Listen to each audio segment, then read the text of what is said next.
Les Saint-Pierrais et les Miquelonais l'attendaient. Dès l'été 2018, une liaison aérienne directe sera expérimentée entre l'archipel et l'Hexagone. Aujourd'hui, cette délégation de service public, elle inclut une expérimentation de vol direct entre Saint-Pierre-et-Miquelon et Paris pour les 2 années à venir et sur la période estivale, juillet-août. C'est sortir plus facilement du territoire, c'est aussi venir plus facilement en métropole avec un billet d'avion qui, je le redis, sera inférieur à 1 000 €. Auparavant, il fallait impérativement transiter par le Canada pour allier l'Hexagone ou Saint-Pierre-et-Miquelon. Premier vol le 2 juillet prochain à bord d'un Boeing 737. Dernier vol le 21 août. Départ de Paris le lundi. C'est peut-être pas le meilleur jour pour voyager. Par contre, on a dû s'adapter aux contraintes des compagnies auxquelles on a demandé. Donc on a conclu un contrat avec ASL Airlines, anciennement Repère Post. Le temps du désenclavement est peut-être enfin arrivé à Saint-Pierre-et-Miquelon.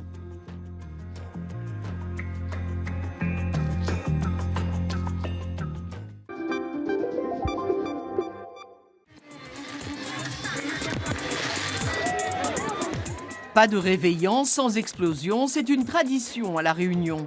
L'année dernière, 800 000 € de pétards et feux d'artifice ont été importés sur l'île.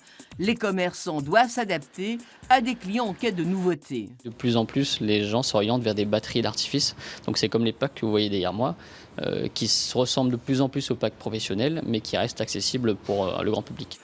Pour respecter la tradition et faire le plein de matériel pyrotechnique, ces jeunes sont prêts à mettre la main au portefeuille. C'est souvent avec la famille, c'est comme une tradition, c'est soit le 25 et ensuite le 31. On fait en famille quelques pétards par-ci et par-là. Pour combien tu vas acheter? Ça dépend des centaines d'euros. C'est vrai que ça dure peut-être un peu plus que le 31, on en garde un peu pour les vacances de janvier de temps en temps. La tradition n'est pas sans risque. Chaque année, une dizaine d'accidents sont recensés à La Réunion. «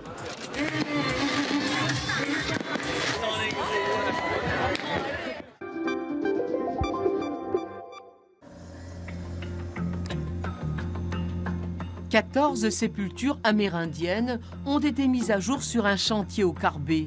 Les premiers habitants auraient occupé la Martinique il y a 2000 ans.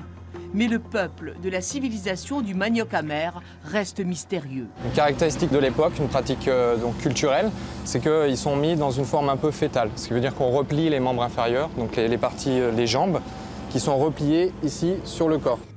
Les données viendront nourrir les connaissances sur les Amérindiens. Je crois que c'est important que les habitants, nous, les Martiniquais, nous prenions conscience de ce patrimoine inestimable, ces vestiges, et donc l'intérêt, c'est que cela revienne à la Martinique. Qualifiés d'Arawak, ces premiers habitants venaient d'Amazonie. Ils furent décimés par les colons au XVIIe siècle.